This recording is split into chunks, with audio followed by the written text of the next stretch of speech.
Hip-hopi shqiptar ka kaluar në për etapat të ndryshme të zhvillimit, që nga vitet e 90-ta deri në ditët e sotme, duke u shndruar gradualisht një nga zhanrat më të dëgjuar në hapësirën shqiptare. Në këtë kontekst është e rëndësishme të flasim për gjenezën e hip-hopit shqiptar, respektivisht për pionerët që e filluan këtë zhanër.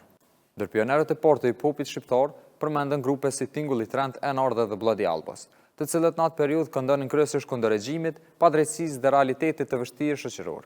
Si çdo fillim i ri, edhe repi shqiptar u përball me vështirësi të shumta. Pasi në Kosovë dominonin zhanret e tjera muzikore, ndërsa repi erdhi si një frymë e re dhe alternative.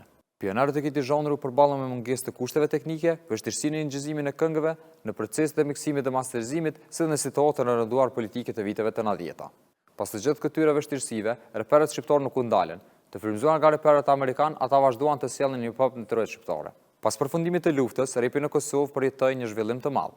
Folërisë e fituar, përdërimit më të gjerë të slengut, instrumentaleve moderne dhe ndryshimeve tematike. Njëkohësisht u zhvillua dhe kultura e klubeve të natës, të cilat filluan të promovonin muzikën rap. Populariteti i raperëve nga Kosova filloi të zgjerohej edhe në tregën e Shqipërisë, duke marrë për masa edhe më të mëdha. Pjesëmarrja në festivale, paraqitja në programet e vitit të ri, si dhe koncertet e ndryshme kontribuan në mënyrë të drejtë për drejtë që të zhvillonin dhe të afronin rapin shqiptar. Ndër përplaset më të njohura ishte ajo e vitit 2012. Ku grupi Baba Stars në krye me Ghetto Gjizin u përplas me grupin OTR në krye me Noizin në aeroportin e Zhenevës. Pas kësaj zënke pati edhe disa dhe sharje të ndryshme në rrjete sociale. Ky konflikt vazhdoi edhe me tutje në vitin 2016, ku një pjesëtar i grupit Baba Stars me emrin Kozman plagosi Noizin dhe shokun e tij varrosin në parkingun e Swiss Diamond Hotel.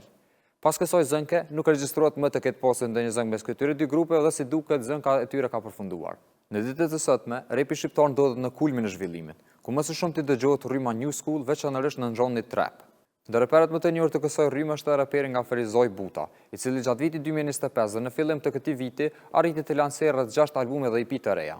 Hip-hopi shqiptar dëshmon se nga një rrymë alternative e lindur në kushte të vështira, është shndruar në një kulturë të fuqishme muzikore.